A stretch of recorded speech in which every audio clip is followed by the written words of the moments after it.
Welcome to Behind the Sports Medicine Podcast, the podcast that pulls back the curtain on the evolving world of sports science. I'm Andrew Rizza, an athlete trainer with decades of experience in professional, collegiate, and high school sports. And I'm Cameron Roth, an orthopedic surgeon and a consultant for the Chicago White Sox.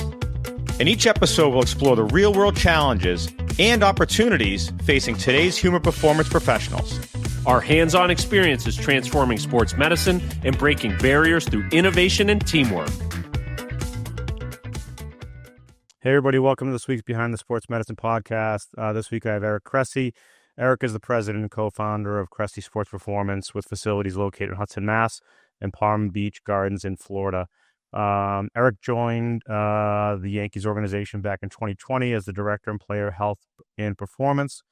Eric is a certified strength conditioning specialist and registered strength conditioning coach emirates through the National Strength Conditioning Association, which is a designation reserved for coaches with 2 decades of experience in the field. Eric, welcome to the show. I appreciate you taking the time tonight. Thanks for having me. We go way back, so this is long overdue. Can you just give a brief overview, about yourself and, where you are today in your career? Yeah, sure. So, I think like a lot of strength conditioning coaches, I was a mediocre athlete at best.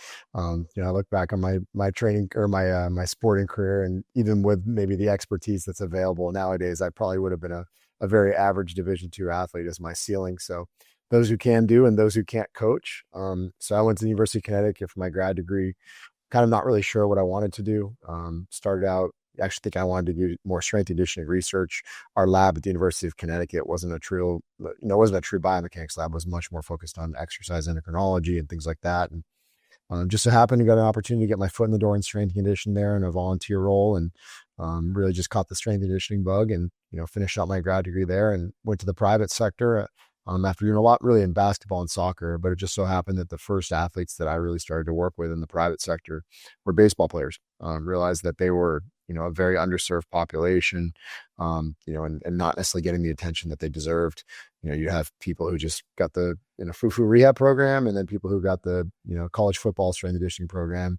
We realized pretty early on that there was a nice, kind of middle ground that you could push guys really hard as long as you were aware of what some of their unique needs were. And it just happened in 2007, not far from you, we opened up the original Cressey Sports Performance in Hudson. Things kind of took off by leaps and bounds, and a lot of those high school guys became college guys became pro guys. Before you knew it, we had basically players in all 30 organizations.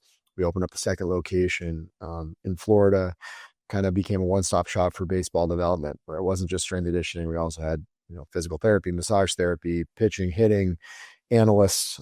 Just tried to create a place where guys could get everything they needed under one roof. And then at the end of 2019, the Yankees reached out to me. I had worked as a consultant for the Minnesota Twins for 2018 and 2019, kind of dipped my foot in the shallow end of working in professional baseball. And then the Yankees reached out at the end of 2019, and I just finished my 5th season with the team. And, fortunately, but unfortunately, went to the World Series and lost there. But, certainly kind of like a cool opportunity, amazing honor, but, also, just another challenge to scale and to, oversee a pretty large department across many states. We have a Dominican Academy. So I'm intimately involved on everything from, obviously direct player interaction, programming, driving organizational initiatives, trying to, be a higher, level visionary for a lot of the things we're trying to achieve, but also doing stuff with amateur draft, pro scouting, you name it. So I kind of have my hands on a lot of different things, it's just fun. No 2 days are alike. Yeah, it's pretty awesome from where you began to where you are now. I mean, I think it had to have been pretty much around the 2007-8 year when you guys opened in Hudson. John Beverly, our baseball coach at Weston, introduced us, and we had a bunch of athletes that had gone over to see you over at your performance center in Hudson. And then, some of those players went on to play high collegiate, and one of them was close to going professional, but he went the other route and became a business guy, and he's probably making a lot more money as a business guy than he would have as a professional athlete. But I think, yeah, it's great for you. I'm glad you landed where you did with the new facility down in Florida, the Yankees organization. And believe me, you guys are going to have a lot more shots at getting to the World Series and winning one. So that's the goal always. Hopefully our Red Sox can can do the same with some of the spending they're hopefully going to do this off season. So, um, now your brand, Cressey Performance, you said you had kind of hit it like with the baseball, um, you know, I guess the baseball players in that kind of realm. Is there anything outside of that that you guys touch upon with overhead athletes? Do you do anything more with overhead athletes besides baseball? How does that work in Florida compared to in Hudson? Yeah, absolutely. Baseball is always going to be the core competency, but I think once you've dealt with overhead athletes in that realm, we have NFL quarterbacks. We do quite a bit of work in actually tennis, which has become quite a big niche. And then obviously the rotational capacity and us being in Palm Beach Gardens. I think it was something like 6 of the top 10 golfers in the world live in Jupiter. So we actually have a pretty strong professional golf, demographic as well. It's taken on down here. You get volleyball as well. So before you know it, you're dealing with overhead athletes that are exposed to some of those extreme positions across a variety of mediums on a daily basis for sure. Yeah, and I mean, I'm sure the weather's a lot better down in Florida than it is here in Mass. It was 25 degrees today. Oh my gosh, it was 73 down here, and people were freaking out wearing sweatshirts. It's great. It's great. Um, what are some of the key exercises? Just thinking overhead athlete. I mean, obviously, we're going to focus more on baseball this evening, but when you're dealing with baseball players, what are some of the key things that you would, you're prescribing for those athletes? Yeah, I mean, I think at the end of the day, before you ever think about somebody as a baseball player, you're thinking about the person you're in front of. I mean, at the end of the day, like you might have athletes that have crazy kyphotic thoracic spines, and it drives a ton of scapular anterior tilt. And we might have another player that walks in, and has, an aggressive military posture, really flat thoracic spine. Their shoulder blades are pinched to their, together, crazy rhomboid dominance, aggressive scapular depression. You might have an athlete that's very, very stiff. You might have an athlete that's very, very loose. So I think at the end of the day, what's really served us well is always just focusing on the person in front of us. Before you ever get to sport specific demands, you got to be, emotionally separated from what a baseball player should do. And instead you got to think about what should this person in front of me do to put them in the best position possible to actually go and even attempt to throw a baseball. I certainly have some strong feelings about some of like the classic exercises in the baseball community. I think, we see a lot of people who have just been coached down and back. And, we see like kind of the whole era of, I think, strength conditioning coaches, rehab specialists who have just overlooked the role of serratus anterior and some of that stuff. So, I think where we've maybe differentiated ourselves is we've gone with a very archetype driven approach. Everything that we do is driven by what we do in our movement screen. So we're not going to take a kid who's a, ultra stiff, wide infrasternal angle, kind of evaluation and tell them to go just, throw like Aroldis Chapman or throw like Jacob deGrom. Like that's not going to be a good fit for them because that athlete just doesn't have that kind of rotational capacity, doesn't have that kind of laxity. So I think the secret is to know that there isn't a secret. The secret is to get as much information as you possibly can, have a good, pool of exercise that you can pull from, and then, prescribe accordingly. I'm glad you touched upon that too, the way you would, you addressed it, the assessment in front of you, like who's in front of you, how are they presenting? We talk about that the same way in physical therapy and athletic training. How are they presenting? How are we screening? What's their mobility look like? So for you as a professional looking at your athletes or your staff, what's your go-to for assessment? What are you using for tools to be able to do that? Yeah. First things first, I always try to do some legwork ahead of time. I never like to walk into an evaluation cold. And it's hard to do when you're seeing like a, high school 15-year-old or something like that. But I always make sure I get some level of information on the front, and probably similar to you getting a new patient that comes in. You're going to find out, hey, I had an ACL reconstruction with, this surgeon. So, that surgeon's tendencies, their preferences, all that. So I always like to get a little bit of that. It usually comes in the form of email or like a questionnaire on the website, or, maybe they've talked to somebody in our office to get the evaluation scheduled, who their agent is, what team they played for, all that. I like to just be curious and spend 5 or 10 minutes digging in on, all right, they throw a splitter, or, really high vertical release height. Oh, maybe it's a guy who's got limited shoulder ER and that's where he goes. So I kind of have some of my clues that I work to. But the first thing always starts with a thorough health history. And I tend to pry more than I ever did before, just because I think we see so many athletes that just, check boxes as they go through it and they aren't really, really, meticulous with it. So I try to pry really heavily, not just on, previous injuries, but medications, anything like that. I want to know a little bit more about their history just to make sure that I'm hitting the ground running. once we actually get in the office, we're going to go through, detailed conversation of what are the goals, what's the training history, what's the timeline? Are you here for 3 days? Are you here for 3 months? What are we working with in that regard? Any exercise that give you problems. I often like to integrate one of our skill coaches as well. So if I'm dealing with a pitcher, I want to get one of our pitching coaches in there, just because there are a lot of things that they may say that, I can write down, but it's good for them to hear it because they'll sometimes have just a different kind of context for it. And then once we've kind of gone through the conversation, I go right to in the case of a male, a shirtless posture assessment in the office. We look at static posture. While I'm in there, I'll do some manual muscle testing for the rotator cuff. I'll do the SFMA cervical screens. We'll do also SFMA, like the single leg balance score. We'll do a toe touch in there. And then I'll look at some scapular control stuff. We'll look at shoulder flexion, shoulder abduction, external rotation when the arm's adducted. And once we've got some of that information, we'll go back out to the floor where our training tables are. We'll go through a pretty kind of comprehensive joint range of motion screen, look at hip flexion, IR at the hips, hip abduction, active and passive straight leg raise, infrasternal angle. We'll look at both true shoulder flexion, and then we'll look at a traditional shoulder flexion measurement, ER and IR, both shoulders. We'll look at elbow flexion, extension, pronation, supination, lumbar locked rotation to look at thoracic spine mobility. And then we'll get them up. We'll do, ankle mobility screen, just looking at dorsiflexion. We'll do an overhead lunge walk. Depending on what I see earlier in the eval, I may also look at like a lateral flexion test. I might use the on-base U lunge with extension test if I think we have someone who's like a really compressed, narrow infrasternal angle or something like that, and they can't extend sufficiently.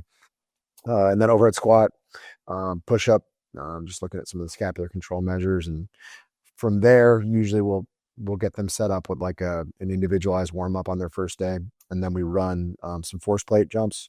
We use Hawkins, looking at everything from peak power to what the graph shape is, to jump momentum, to asymmetry side to side during different phases of the jump. And then we'll also do a Proteus test, which basically is a rotational power screen that, we can also look a little bit arm speed as well if we're looking at some algorithms to really kind of predict some pitching success as well. And then from there, it may be, go outside and play catch with our pitching guys, then come back in and actually go through a thorough, strength and conditioning session just to see what your work capacity is like, how you handle coaching, things along those lines. And then almost all those athletes will have a follow-up skill specific evaluation where they sit down and they break down everything in really, really crazy detail with our pitching department, where it's, it's looking at pitch shapes, it's looking at usage, all those different trends, because we're trying to map out, what they want to be and how we get them there. So it's, I probably forgot some stuff, but it's pretty darn thorough. Expensive. Yeah, they're position players. We may do some stuff with the timing gates where appropriate. Usually we'll just go force plates and then get that kind of as part of training as we follow up. But we actually just brought in 1080, so that'll be something that'll probably evolve a lot of our speed testing on the front end as well. Yeah, so a little bit more expensive than just an FMS, right? Yeah, we've gone way past that. I mean, it's it's screens versus assessments, right? Yeah, I think right. there's an inherent difference, and it's really driven by I never wanted our training model, or excuse me, our business model to dictate our training model. Mm-hmm. I always wanted to make sure that, if we were going to be, a price leader in the area or something like that, I wanted to make sure that we were thorough in everything that we did. Yeah. And don't get me wrong, like that might be more minimized if we have a 12-year-old kid who's completely detrained that, just needs to come in and start up. But if I'm looking at a 27-year-old big leaguer with, 3 years in the show, like I want to make sure we're giving him every possible chance of being success. Yeah. The other thing too, that probably relates, even more to what you do is I'm a big believer in test retest. Mm-hmm. Like if I see something that's a little bit wonky, like I'm spoiled. We got, quite a few manual therapists in the building. We got 3 physical therapists and a chiropractor / massage therapist. I love to just treat and see what shakes free. Like, all right, yeah, go work on his thumb for a few minutes and let's see if it gets him some elbow extension and some supination. You just never know what you're gonna be able to unpack. Mm-hmm. So I love a lot of test retest, particularly with respect with manual therapy, positional breathing, stuff like that. And I think it opens up a good opportunity for some learning, and it probably builds some buy-in with the client on the front end as well.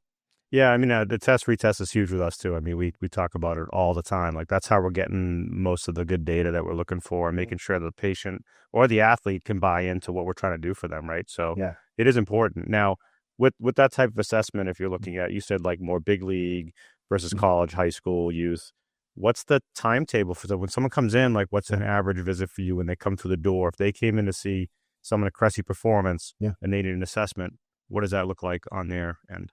Yeah, we can do, I'd say everything on the physical side of things in about 90 to 120 minutes, I think is a good rule of thumb on that. 60 would be very, very tight if we actually want to get some measurable training impact in. I think where it tends to go longer is when we also roll in some of our skill evaluation, where we're actually talking with hitting and pitching coaches.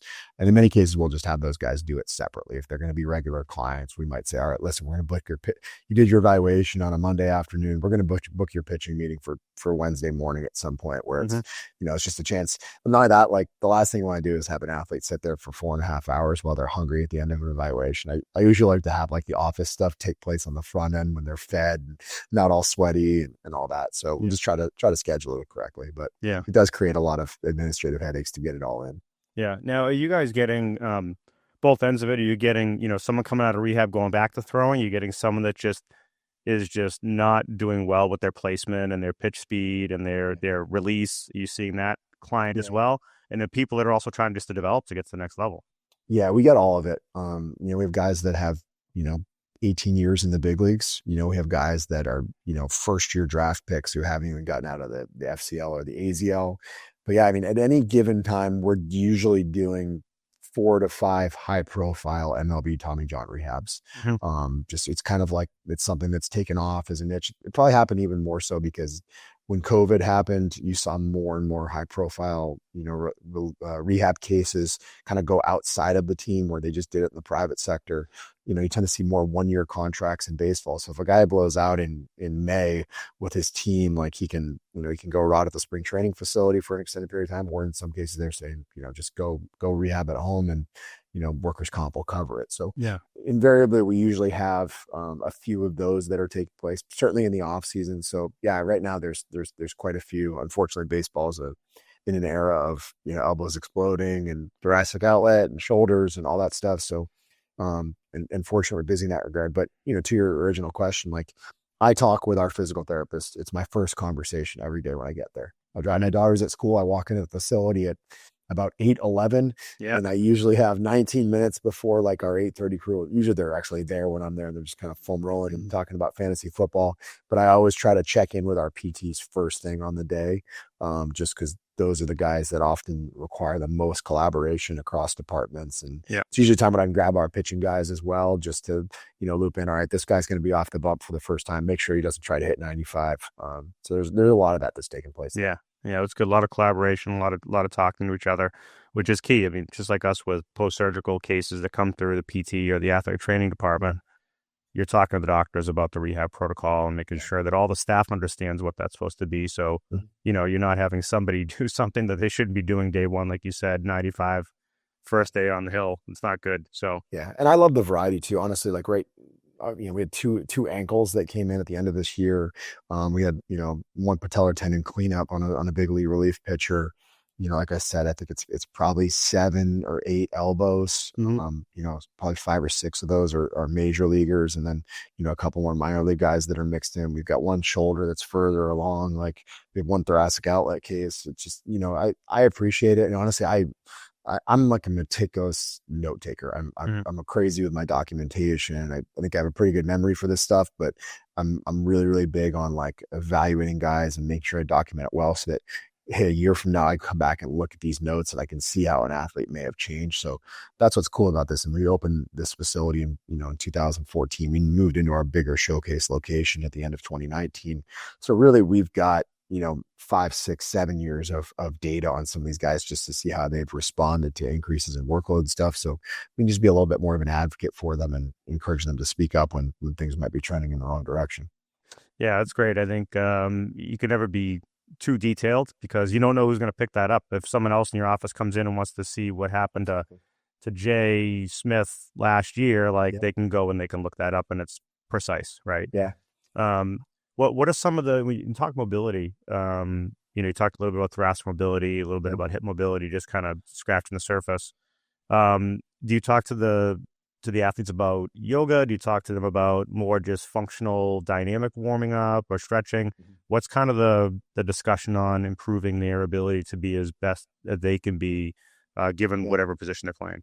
Yeah, I mean, I think you can attack them in a few different avenues. Certainly, we talked about manual therapy earlier on. I think some people do need that help, to get over that hurdle. What those, dropping a dry needle in for spinatus, or doing some cupping or some Graston or something along those lines. Even just hands, ART, you name it.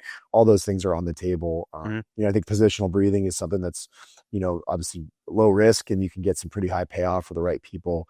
If you understand how to drive airflow just a little bit differently, I think you. All right, hey, we need some IR. We're going to chase some anterior expansion. We need some ER. We're going to create some posterior expansion. Like, those are things that we just start to learn. I think Bill Hartman's work is really, a difference maker in that regard. If folks haven't seen it, and certainly even before that, we were exposed to PRI and a lot of things that you can, learn just by shifting people out of like a classic left AIC posture. So we'll do a lot of that. There's certainly like an element of like traditional dynamic flexibility. There may be some static stretching. There may be some capsular mobs. There may be some banded distractions. We actually did start doing, I don't even know if I would call it true yoga. We call it yoga, but it's definitely more like FRC. I don't think we stay in really static positions for an extended period of time, but every Wednesday morning, a ton of our pro guys do that. We kind of close down our cages and got a nice like little outdoor or semi-outdoor space where the guys can do that. And it's been very, very popular. So I think everything is on the table. Like I said, we have a chiropractor on staff too, if that needs to be, in play. But, certainly you got to have a lot of tools in your toolbox, because no two guys are going to respond the same. And you're also going to have some guys who, unfortunately, they've got a big old bony block that isn't going to go anywhere. So you've got to learn how to work around it, or when appropriate, refer it out and see if they're a good fit for a different kind of, intervention from someone in the sports medicine community. Yeah, I mean, the diaphragmatic breathing stuff has worked huge for us, especially with mobility, thoracic and lumbar spine, even and cervical spine, just to improve that mobility. And people don't understand how easy it is to do and to get great results from it. And that's, like you said, that's the easiest thing you can do to get the result. Then you can work from there, and you have everything available. Like you said, the capsular stuff, any type of other modality that you can provide hands-on is key. So you guys are definitely hitting all the good things, which is great. I'm sure the athletes appreciate that it's so comprehensive that it makes a difference in their daily life. Yeah, I think we've probably the biggest difference maker is getting exposed to fascial manipulation. That school of thought. Obviously, the Stecco family has done some wonderful presenting more internationally, but to see it come to the U.S. and start to get rolled out, like, that stuff's incredible. Seeing somebody, get work on their ankle and all of a sudden, improving, hip abduction by 40 degrees or something like that. Mm-hmm. Like, you just see these pretty pronounced changes, but more than anything, it makes you realize why certain times, someone got a treatment, it just didn't stick. And then they got a different treatment, and then they were good for 2 months. So it was very, very eye opening. I was fortunate. My business partner was really kind of early to market with it and got really, really involved in it.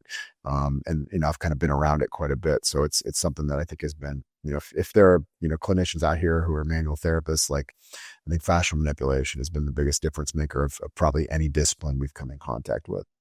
Yeah, I mean, you look at the athlete or even, the patient coming in, and you can't just focus on the area of restriction. You have to look at everything above and below it. And we talk about this all the time, where you have to always think of, there's something else restricting that motion that's causing the problem. So let's try to figure it out. And you said it best at the beginning, it's individualization. Yeah. Trying to individualize the person that's in front of you. It's about them. It's not about you. It's trying to make sure that we're providing the best treatment to get them to their goals. And that's something that on an intake, like, what are your goals? Simple, short-term, long-term. How do we get you there? This is what we're going to do to get you there.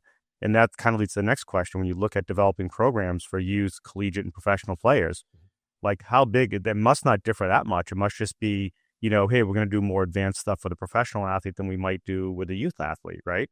And what does that look like? Yeah, for sure. It's actually really funny. I'm giving a talk this weekend.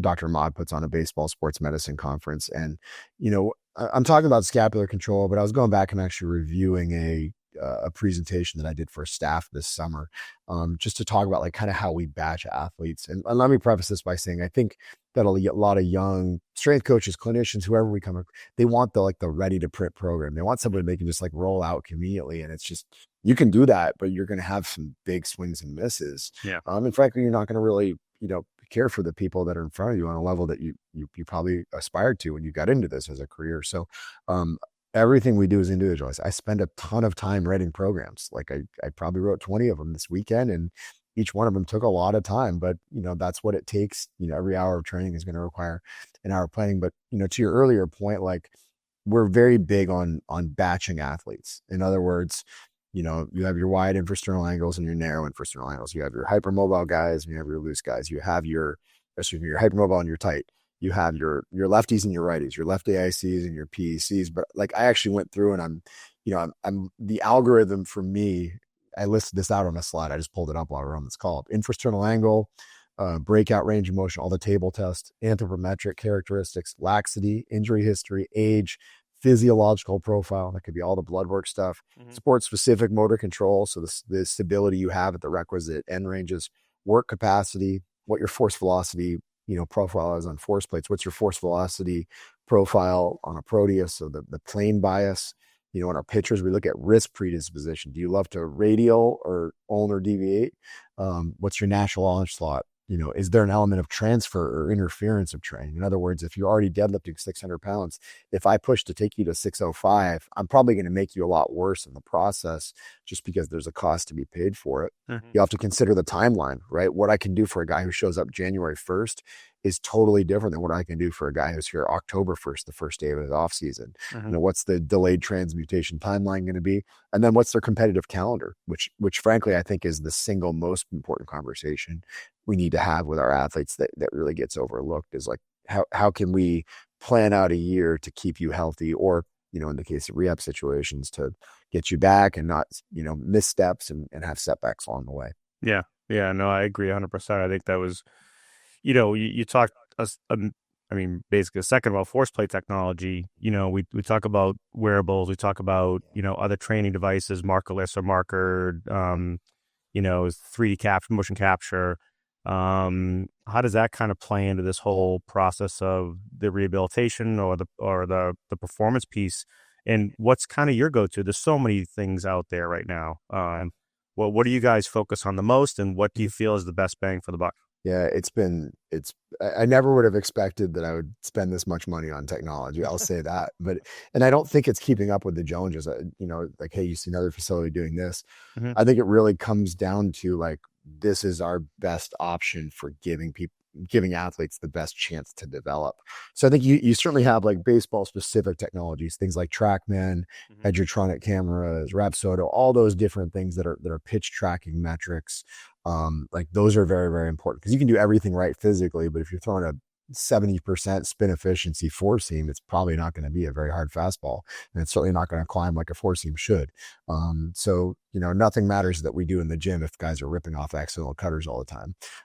But I would also add we invested pretty heavily in Thea markerless, which is a bunch of cameras that we can take out on field to actually do a markerless biomechanics setup.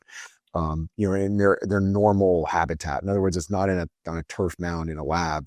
We can actually take it out on the field, and it's been absolutely fantastic. We've seen some pretty dramatic differences where you see a guy where they do a Thea report and they actually realize what's taking place.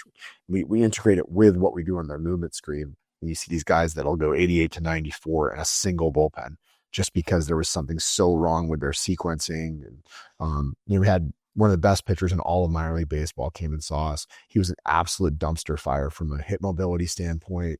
Big old right-handed pitcher who was living on the third base side of the rubber. We went through his whole Thea report. We pulled it, his pitch grades. We talked at how inconsistent all his pitches was. And the single biggest takeaway from all of it was to just move to the first base side of the rubber. He went out and he was arguably the best pitcher in all of minor league baseball this year, and his hip felt exponentially better. Why? He just stopped chasing big positions that he couldn't get to, and just orienting him to a different point of the rubber allowed him to work so much more cleanly. So, I mentioned force plates. I mentioned Proteus. We're bringing in 1080. We use timing gates.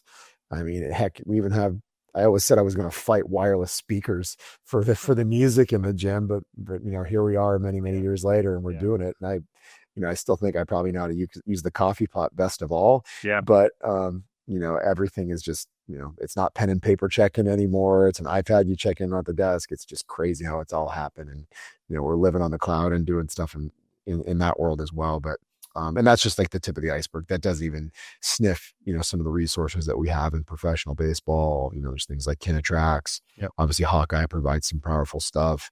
A lot of the GPS options out there, whether it's Catapult or, other techniques, to gather distance travel, speeds tracked, all these different things. And all that stuff is, if you're curious, you just like to nerd out with data, there's so much that you can learn from them. You Yeah. can Yeah. you can understand why some athletes are the way they are, why guys, are just fighting to recover between sessions because they're covering 30% more yardage than any other guy in the field that night. They kind of just live in the red. So it's very eye opening to see some of that stuff.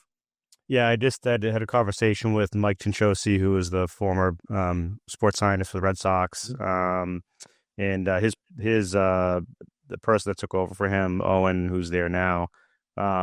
We were just chatting about basically applied sports science analytics, where I end up getting another master's degree in because I want to nerd out again with some numbers and figure out the best thing for my athletes and how do we kind of bundle that up. And that's why I really want to talk a little bit about the stuff that you guys are using.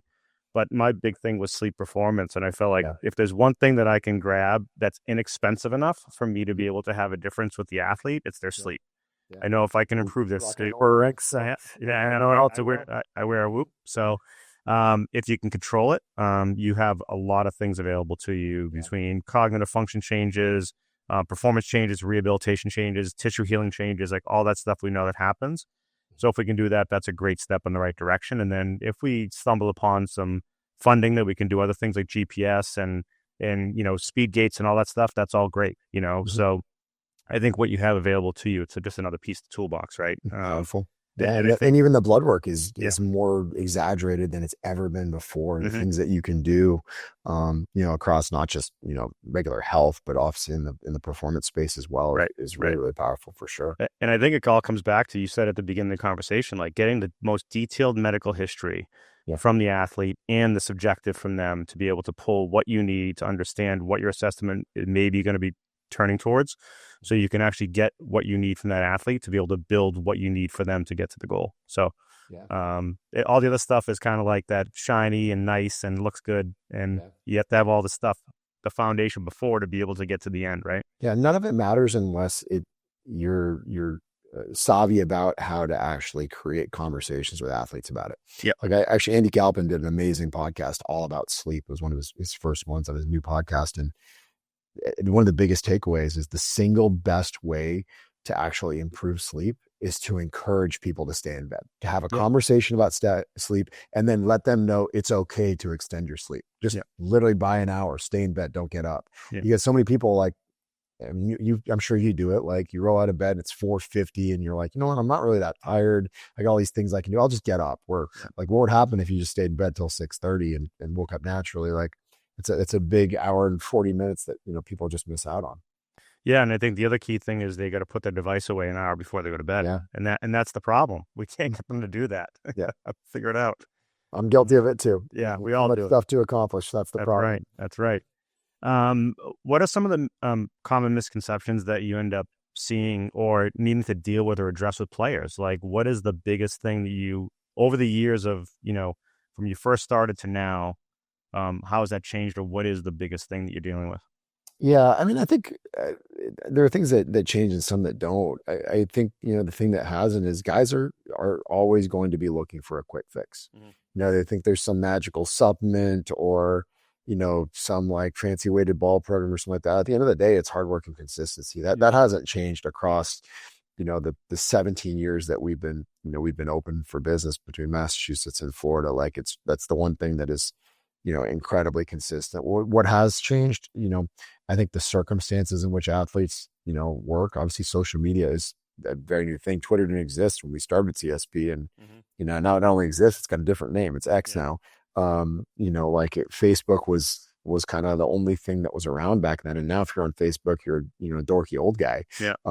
So I have no interest in being on TikTok. CSP is on TikTok. I don't really do anything with it, but that's just kind of the nature of where it's gone. There's just so many different noises and platforms and all that stuff.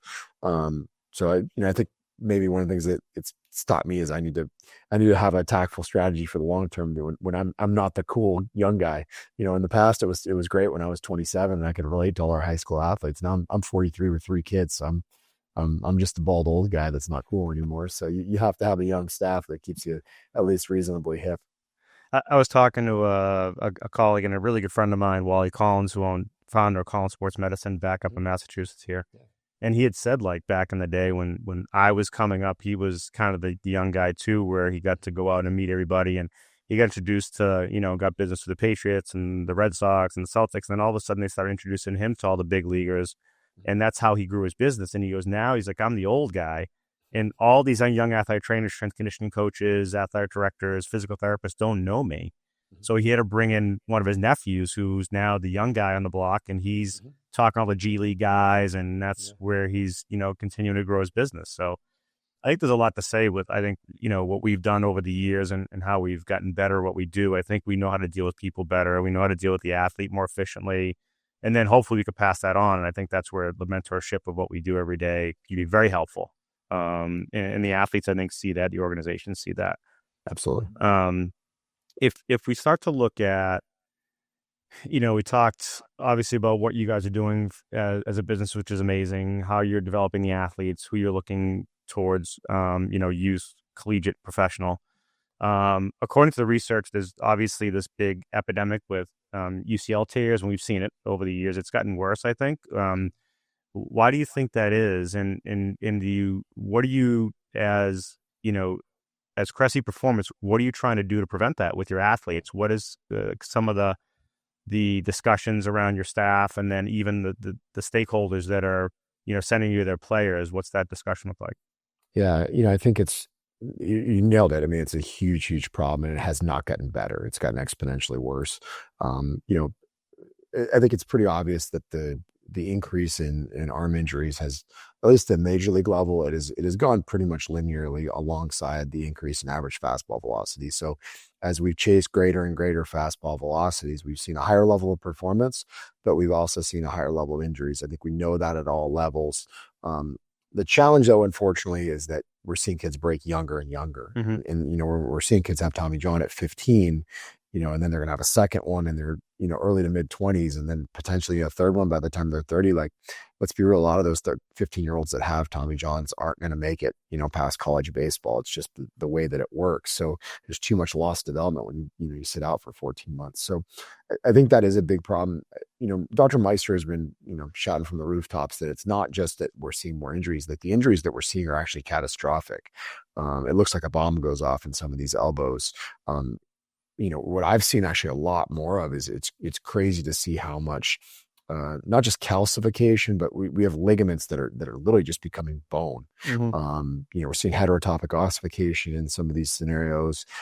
Just people who have these low grade injuries that build and build and build, and eventually you have a ligament that just goes. And that's the challenge about it. Is like, we can get a kid at age 19 and do everything we possibly can right, but he might have been broken goods for 3 years before we ever got him. Mm-hmm. So I really think that, as much as we want to look at perfect biomechanics and workload management and, trying to develop pitchers that, are 91 instead of 99, and that's a whole other conversation. I think the most important thing that any of us can do, and especially MLB, I've shouted this from the rooftops, is they've got to get more involved on the grassroots. Mm-hmm. You can't let people be selectively adherent to pitch counts. That doesn't work. Right.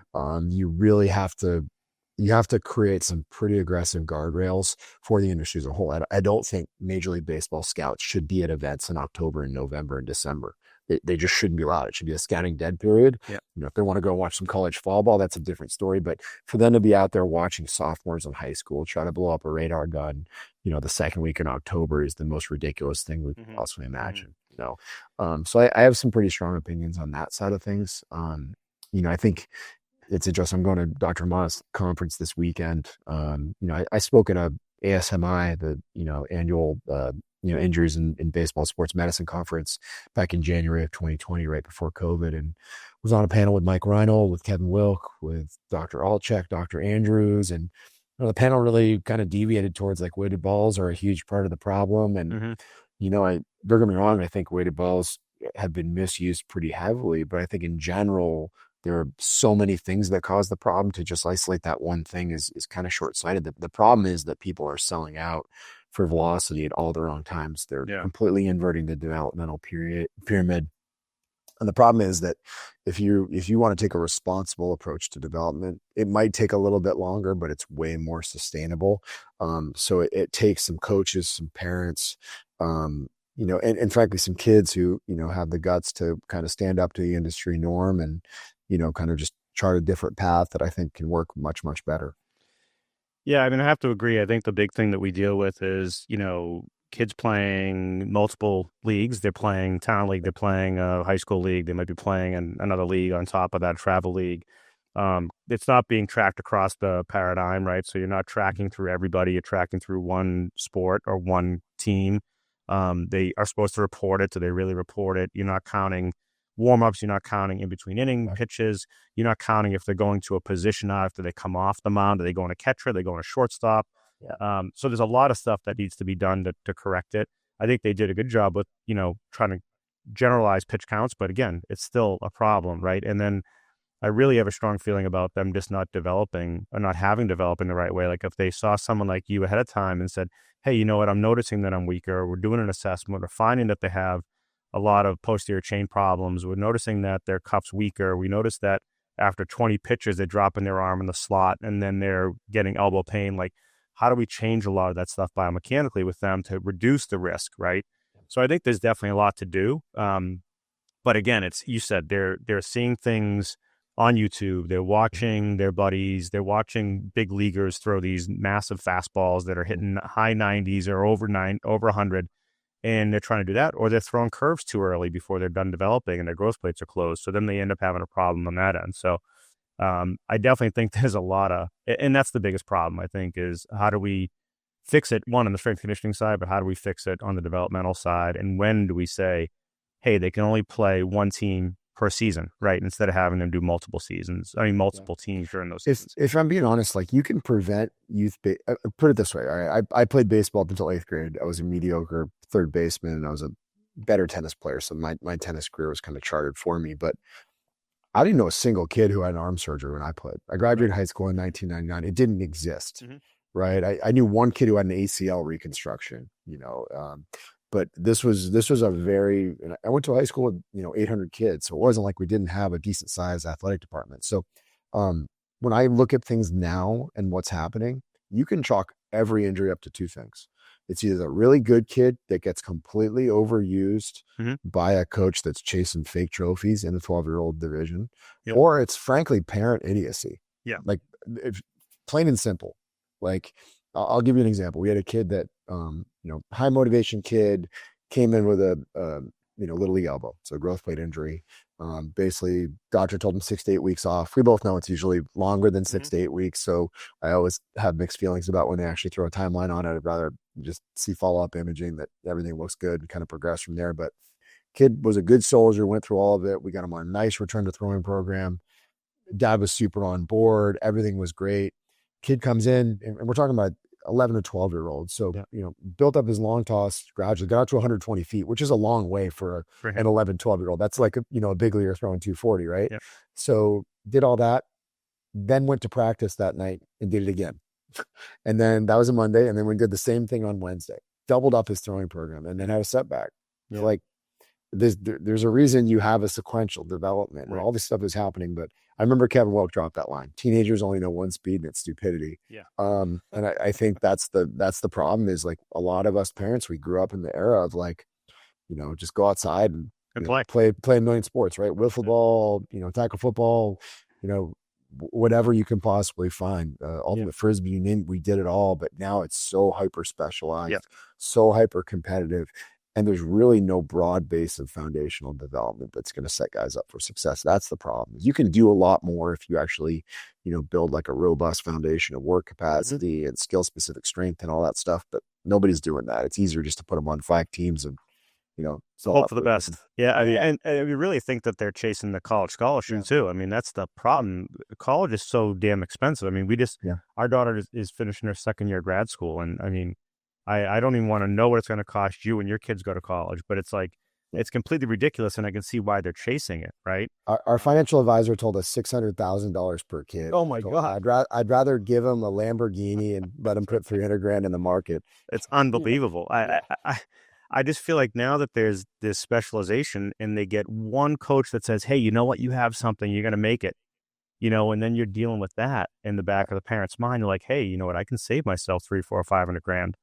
Like, and then it's to sacrifice the kid. And then they get upset when the kid gets hurt.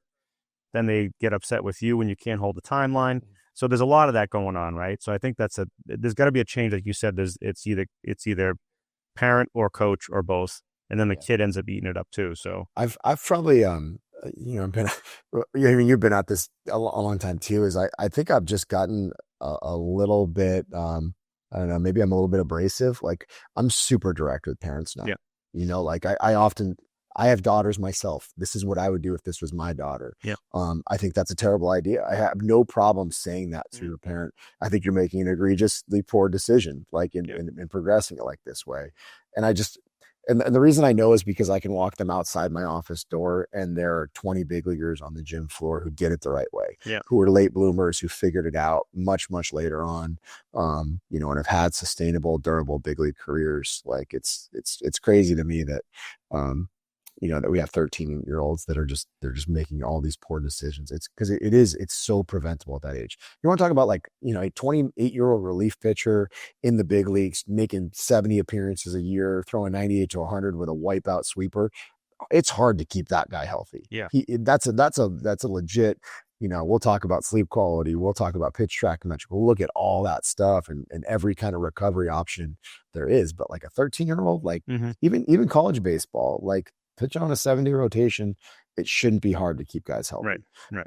You get into Major League Baseball when 162 games, like we played 48 games in 51 days, at one point in 2022, in 23. In 2022, we played 3 games in 24 hours in 2 different time zones. That's crazy. Like it's a totally different world at the Major League level, but we shouldn't be having these problems with like young little kids. Yeah. It's embarrassing. Yeah, 100%.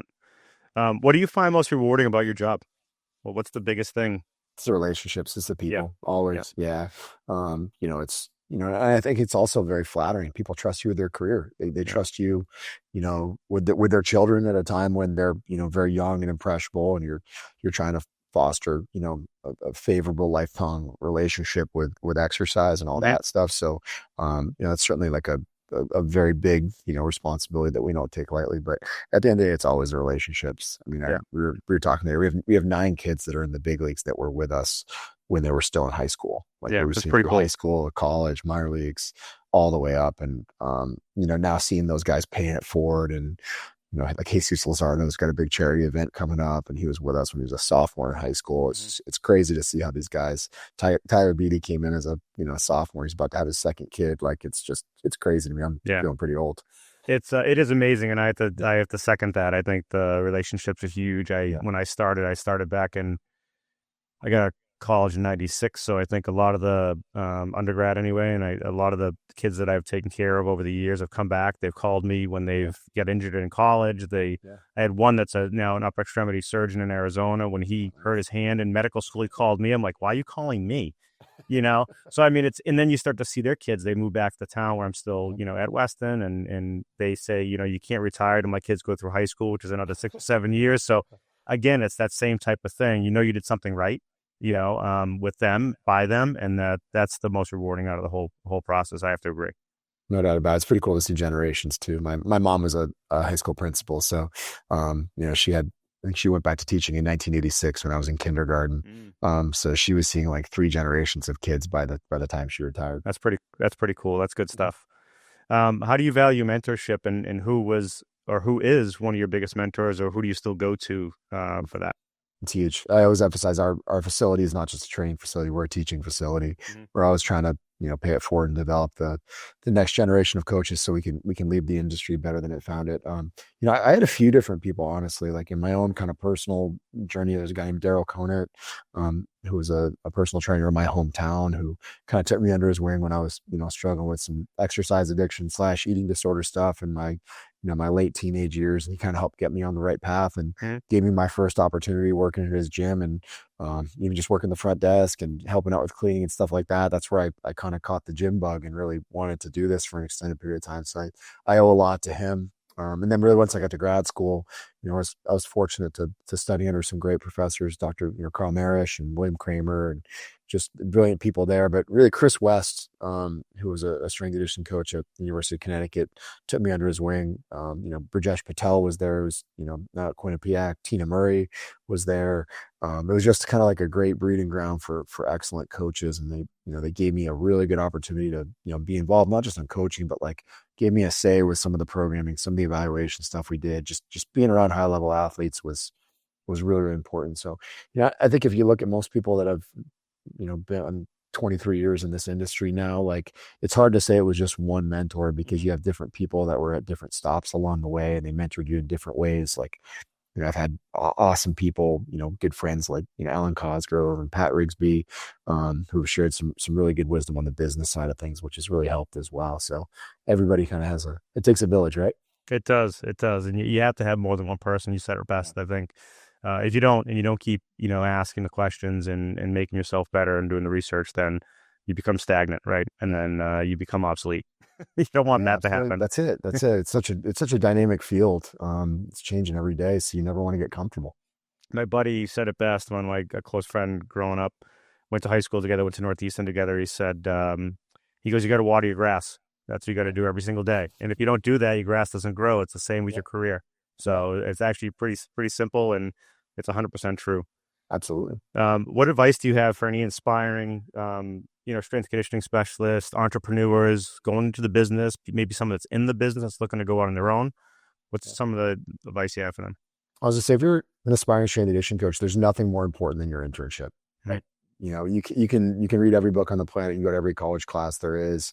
You can study whatever you want to study, but nothing will prepare you better than getting out in the real world and just like struggling. You know what I mean? Like throwing a coaching cue at a young athlete, not getting the outcome you wanted. You've got to really like learn to adjust and be more efficient, and while being relatable, making it fun, all that stuff. So the internship is so important. It fast tracks your development, and don't make the mistake of just, picking the place that's down the street. Like, be willing to commit to traveling, going somewhere that could be transformational for you. Like I know a lot of people who have come through our internship program. I mean, Eric Otter's director of sports medicine for Memphis Grizzlies. Doug Davidson, won a Stanley Cup, with Las Vegas. Eric Yavaroni beat me in the World Series with the Dodgers. Like, we have more former interns that are out there doing amazing things, not just in professional sport, but the college realm, the private sector. We've some that have gone to med school and become orthopedic surgeons, doing some really, really cool stuff. But it's so much about the mentors that you find, and the people that help you along the way in that internship. But specific to people going out on their own, I would tell people, like, it's the old Michael Gerber book, The E-Myth. He talks about the technician, the entrepreneur, and the manager. And early on, you need to do all three of them. And eventually you need to find some people that can complement you and take some of that off your plate. But remember that some days, like, running a gym is no different than, running a restaurant or an accounting firm or, a dentist office or something like that. There's always, parallels to other businesses. So I always enjoy talking to other entrepreneurs, getting advice there, and if you're going to start a place, get yourself a good accountant, get a good lawyer, protect against downside, all of that important stuff. But if you want to build a business, solve a problem. If you have a problem to solve and you're good at what you do, you'll be rewarded for it with a good long career. Yeah. Well said. Well said. I think the internship thing too, it speaks volumes, because I went to Northeastern, so I went through the co-op program, but our internships as well. So we were constantly trying just to get into something that was going to help us, kind of be able to collaborate and work with others. And that's how I got my job coming out of Northeastern, is through my internship program. So it was huge. And I tell my daughter the same thing. She's finishing her speech pathology graduate degree, and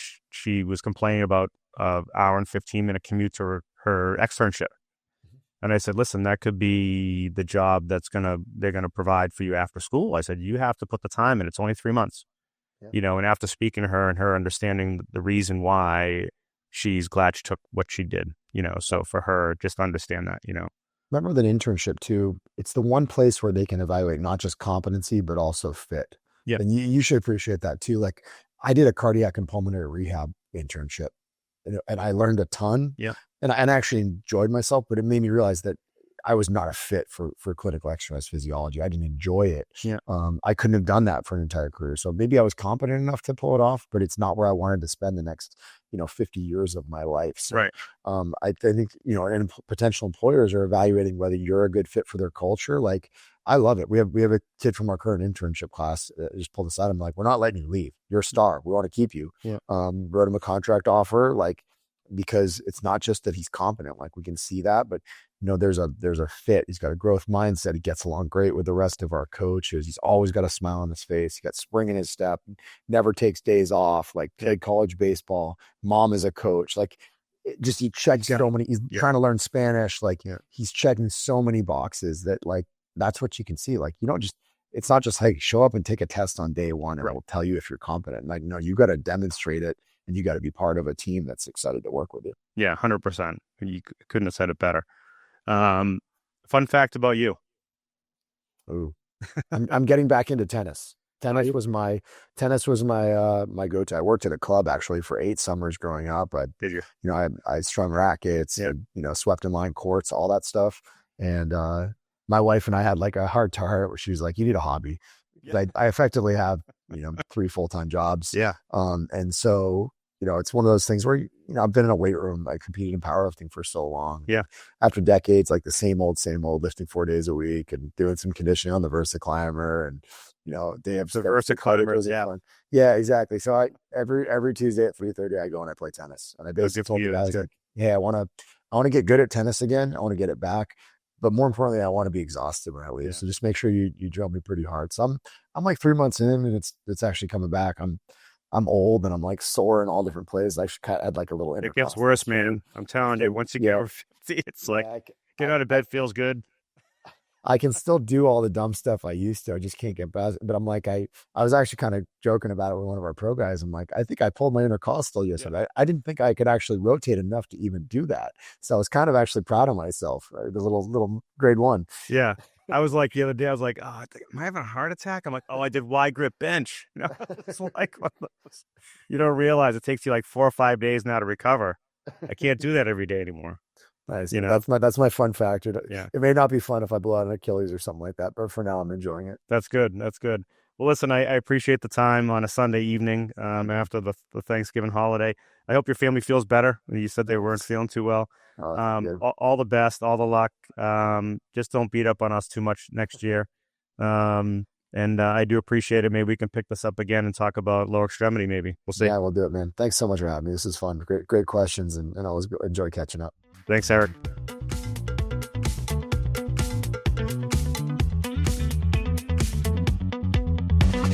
Thanks for listening to Behind the Sports Medicine Podcast. Follow us on social media and check out our website. The information shared on this podcast is for educational and informational purposes only and is not intended as medical advice. Please consult a licensed healthcare provider for guidance related to your specific situation. We'll see you next week.